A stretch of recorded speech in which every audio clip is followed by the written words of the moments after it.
Retour en 2024 avec le point de l'actualité dans le secteur de la communication et des médias. La crise sécuritaire a imposé une stratégie de communication particulière pour soutenir la reconquête du territoire national.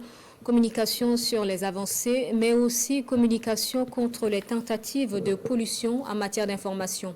Et puis le Conseil supérieur de la communication a durci le ton sur les dérapages dans les médias aussi bien sur le plan national qu'à l'international. Sékou Zongo. Ministère de la Communication, de la Culture, des Arts et du Tourisme. Le secteur de la communication et des médias au Burkina Faso en 2024 a été très riche en activités, en décisions et surtout en orientation stratégique. 2024 a vu bien entendu une communication de guerre déployer ses ailes au profit de la reconquête du territoire national. Une communication de guerre conduite de main de maître par le chef du département en charge de la communication et porte-parole du gouvernement, aujourd'hui promu au poste de Premier ministre.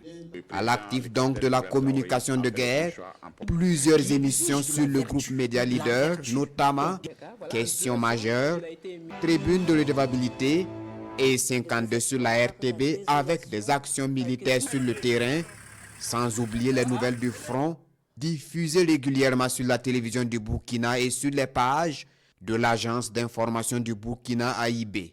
Des émissions et des publications qui permettent à l'exécutif de mettre en œuvre toute sa stratégie de communication avec le concours d'experts également en phase avec la dynamique communicationnelle du gouvernement.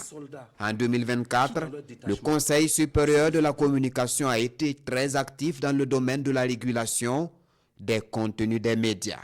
Le 18 juin 2024, sur décision numéro 2024-25, le CSC suspend la diffusion des programmes de TV5 Monde au Burkina Faso. La décision pointe du doigt la diffusion par la télévision internationale d'un reportage portant sur l'actualité de la crise sécuritaire au Burkina Faso, un reportage truffé d'affirmations infondées et d'insinuations malveillantes de l'invité Barry Newton Ahmed. Le média est suspendu pour une durée de 6 mois. Le 19 juin 2024, l'instance de régulation des médias au Burkina Faso, sur décision signée de son président d'alors, suspend l'émission 7 Info de la télévision BF1 pour une durée de 2 semaines. Il est reproché à la chaîne privée de télévision des manquements dans l'émission de débat 7 Info, diffusée en direct 3 jours plus tôt, soit le 16 juin 2024. Toujours le 19 juin 2024, le gendarme des médias au Burkina Faso sort la matraque. Il suspend le journal L'événement sur tous les supports de publication pour une durée d'1 mois. Cette décision fait suite à la publication de son numéro 519 du 10 juin 2024. Dans la parution du journal, le CSC incrimine l'article intitulé « 400 millions de francs CFA des VDP détournés ». Le capitaine Prosper Boena s'en est allé avec son témoignage. L'instance s'insurge contre une insinuation malveillante sans démonstration claire de son auteur. Le 12 novembre 2024, le CSC revient à la charge. Cette fois-ci, c'est une note adressée au président de la HAC, la haute autorité de la communication du Mali. La plainte est portée contre Joliba TV News. Le président du CSC, signataire de la note, proteste contre des propos désobligeants et insultants pour le peuple burkinabé.